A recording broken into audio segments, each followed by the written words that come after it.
All right, so we have a longtime viewer. Well, I don't know how long she's actually been viewing us. She's but, 97 years old. But comes from the big town of Boyertown. Brittany Tara is asking. Well, she actually asked two questions. We'll put it in a two-part. What time is my husband coming home? Yes. And why do you make him work so much? Who is your longest employee? Which we could take that as how long we've all been here for. And she also wants to know, who is your favorite employee? Wow. Gee, Mac, why did you let that question through? I know what his answer is going to be. Oh, you do you? I have a good idea what his answer is going to be. Okay. Okay. Do you? He's going to be like, you all suck, get out. I am the favorite employee. We knew that was the answer. All right, Mac, how long have you been here? I think we've determined 2008. You're approaching 14, right? Sure. No one knows how long Mac started here.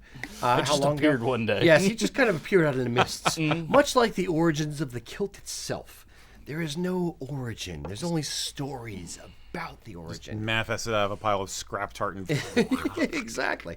He's kind of like Venom. He just kind of attached to me. You know? He's like an elf. Yeah. You're a Tomten. No, Mac's origin story, so to speak. We'll go into origin stories. We'll do that. Okay. So Mac's origin stories. He started dating this spry young lass who was a customer of ours. Her name may or may not be Brittany Tara, from the Phoenixville area. And I remember him coming into the store because she told him, "You got to see this shop in downtown Phoenixville."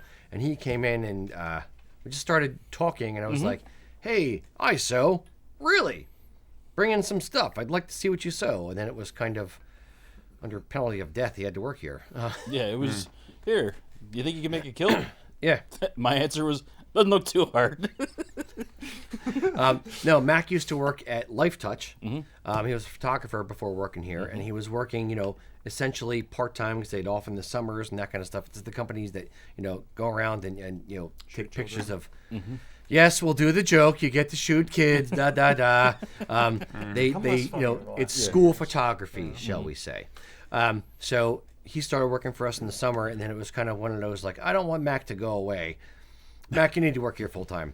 So that was Mac's origin story, and that was 2008-ish, somewhere in there. Yeah. We're not quite sure because we weren't really keeping records.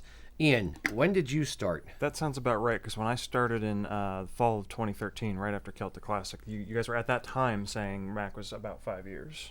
Okay. So I always remember Mac is 5 ahead of me. Okay. I'm approaching 9 here, so I'm guessing Mac's pushing 14. And what did you do before this? Immediately prior... We sucked you in. Immediately prior, the company I'd been working for had gone out of business.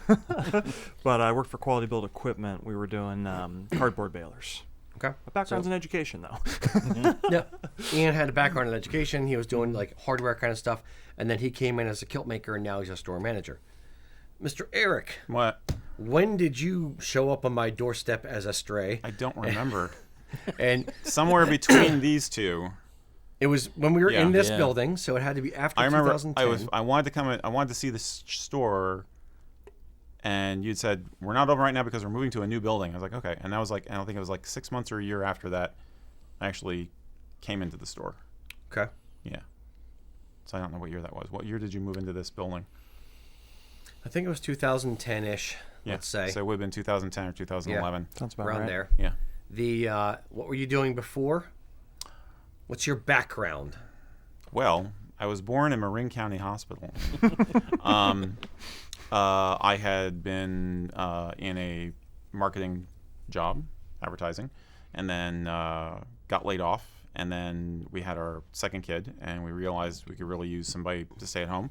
So I was doing the stay-at-home dad thing, and which was cool, but money was really tight. So I was like, I should probably find some part-time work. So I came in there and saw you and Kelly. Kelly was a person who actually was helping me in the store, and I bought a kilt pin and basically made the joke. And I was like, I don't suppose you didn't need any help around here, ha ha ha. And you or she said, actually we do.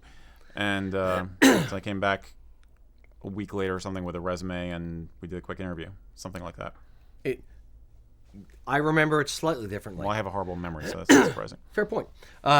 Yes, he does. So do I, but not for this. I remember Kelly coming into my office saying, "There's a guy who came into the store, and he was he could be a good employee. He seems like he would like this kind of stuff." And I said, "Okay." So she had your number, and Yeah. we didn't have a resume because you were just talking about stuff, and she took down your number. It was Sue, which is Kelly's mom, who used to work in the store, and you had come in and talked to her and Sue, Kelly and Sue. Right. And I called you and said, "Hey, why don't you come in and we'll have a chat?" This isn't an interview; it's just kind of a chat. Right, So you didn't right. bring That's in kinda a what I meant. resume. Yeah, okay. It was just a let's feel each other out, kind of like, hey, let's see how we get on. I remember the layout because I came into the back and your sewing machine was in the corner, that far corner. I remember sitting in. And you sat right next to the sewing machine. We just kind of Yeah. chatted for half hour kind of thing. Right. Talked about marketing. Yep, talked about all kinds of different stuff. And Eric went home. And then I talked to Kelly, and I was like, "Yep, no, you're right. We definitely need to hire him. He'd be great for the store."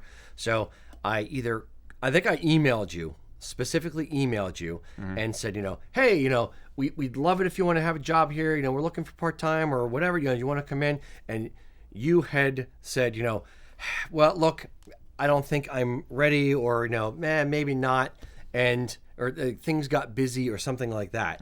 And I remember emailing specifically. I wish I could dig through my emails and find this. I remember emailing you and saying, "I'm not letting you off the hook that easy." Right. Yep. I remember that. I remember So that. Not I letting you remember off that the line hook that too. easy. We're gonna figure this out. We'll make this work. What days can you work? What can you do? How can you come in? And then it was you said no, and I was like, nope, not letting you go. And then he ended up starting, and the rest is history. Ta-da. Pretty much every time you ask him to do something, it's the same thing.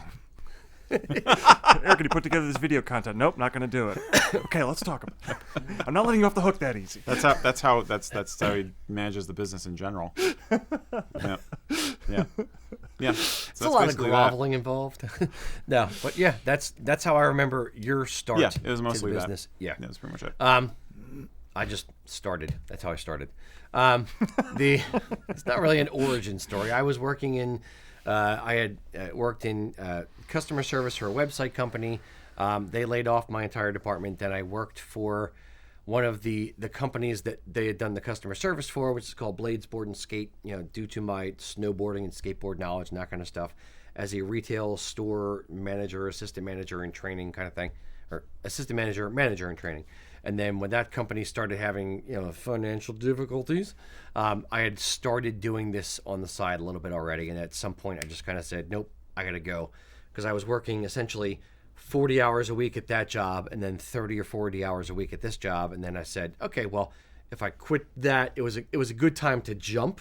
As an entrepreneur, as a business owner, that's the biggest, scariest thing, is going from a steady paycheck from somebody else to it's all on you. So finding the right moment to pull that switch and to jump, which is why I say I can't do it now. Like to restart a new company now in my 40s versus in my 20s, it's a lot scarier. There's a lot more things on your plate. So that was kind of my origin story, but that's why I was always focused on customer service, focused on website design, focused on all the little minutia that kind of make the machine go to make it go better. Favorite employee?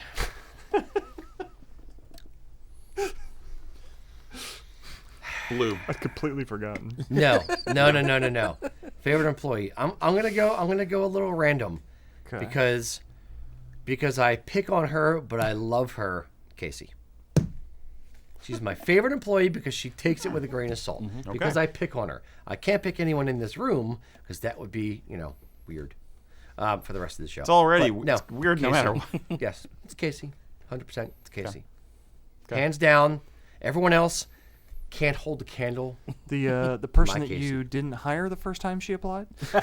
Ooh. She's not my employee. She's a business partner. There's a difference. Oh, and Casey. Oh, Casey. Oh, yeah. She like failed the tests of something, and we didn't even interview her the first time she applied. She applied a second Wow. time. Yeah, I didn't know that, but apparently, yes, we didn't even Called us give her a out on it second a thought. year after starting here. Exactly. Where are kilts made? I think I know the answer to that.